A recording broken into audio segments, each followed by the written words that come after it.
Today we will discuss about lattice energy and its measurement, theoretical and experimental measurement. Basically we will discuss about Born-Haber cycle, and lattice energy. Let's start. Here firstly we have to know what is lattice energy, right? So lattice enthalpy or lattice energy actually can be defined by two ways. Firstly, lattice formation enthalpy. That means the amount of energy evolved when 1 mole of a solid ionic compound is formed by the 3D close packing of the oppositely charged gaseous ions is called lattice formation enthalpy. That means when gaseous Na plus formed 1 mole ionic solid like NaCl by 3D close packing with gaseous Cl minus, then the amount of energy released by the system is known as lattice energy, which is denoted by this U. The value of U in this case we get in negative value, and this negative value because of the energy releases from the system and denotes the energy releases from the system, and due to this we call the system as exothermic reaction. Let's see the next definition. Here the alternate definition is lattice dissociation enthalpy. Here the opposite cases happened. The solid NaCl breaks down into gaseous ions. The amount of energy required to completely separate 1 mole of a solid ionic compound into gaseous constituent ions is called lattice dissociation enthalpy. In this case, the energy is taken to break down into these two gaseous ions, and so this is called endothermic. So there is two types of lattice enthalpy. One is association and another is dissociation. We already say this.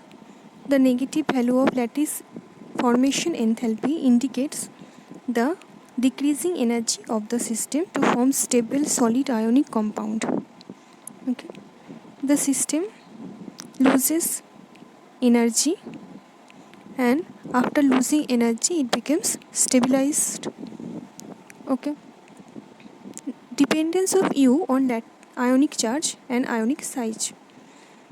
U is directly proportional with ionic charge Z plus and Z minus, and U is inversely proportional with ionic size. That means if ionic charge is increases, lattice energy will be increases. If ionic size decreases, then lattice energy will be increases. To describe this relation, we take an example. We take MgCl2 and NaCl.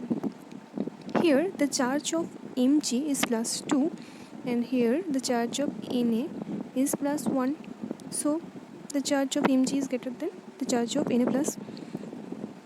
Here we can see clearly whose charge is greater, the lattice charge will be greater. So the lattice charge of MgCl2 is greater than the charge of the lattice energy of MgCl2 is greater than the lattice energy of NaCl. To understand the next reaction, we take here another example, lithium fluoride and lithium chloride. According to the when we goes to the bottom, then the ionic size increases from fluorine to chlorine.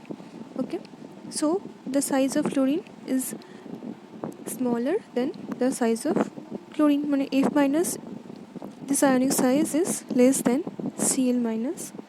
So from this we can see if the ionic size decreases, then lattice energy increases. So in this case this size is decreases.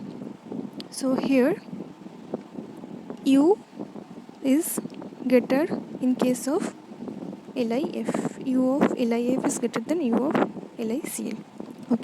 Hope you will understand this. Okay, now we have to know how we can determine the value of U, that means lattice enthalpy or lattice energy. Here, Born-Landi equation can be helped us, as U cannot be determined directly, so we use Born-Landi equation to calculate theoretical value of it. That means to use this equation we can get the theoretical value of lattice enthalpy. So lattice enthalpy, that is U, is equals to minus A, that means Mendelian constant, into E square. E means the charge of electron, into charge of cation, into charge of anion, into Avogadro's number by small r, that is interanic distance, into 1 minus 1 by small n. Small n denotes Born exponent. Okay, after putting all these values in this equation, we get the theoretical value of lattice energy.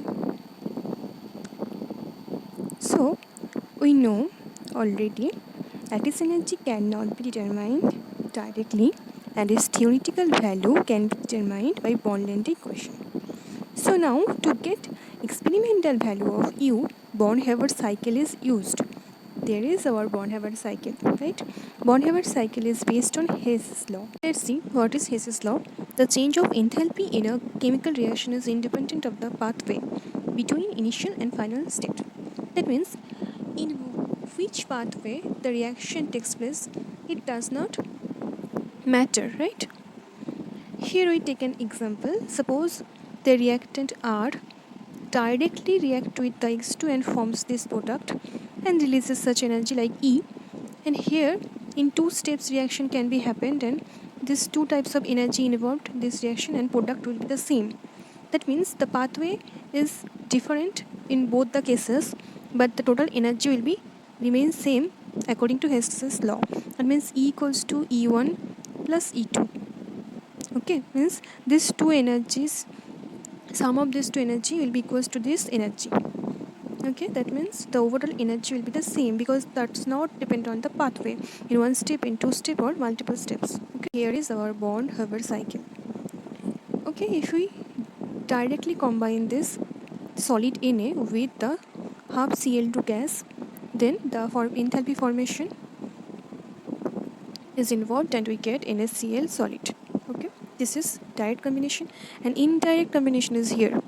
Here firstly the solid Na becomes gaseous Na, and here the enthalpy of sublimation involved, and then the gaseous Na releases one electron and ionization energy involved here, and gaseous Na plus is formed.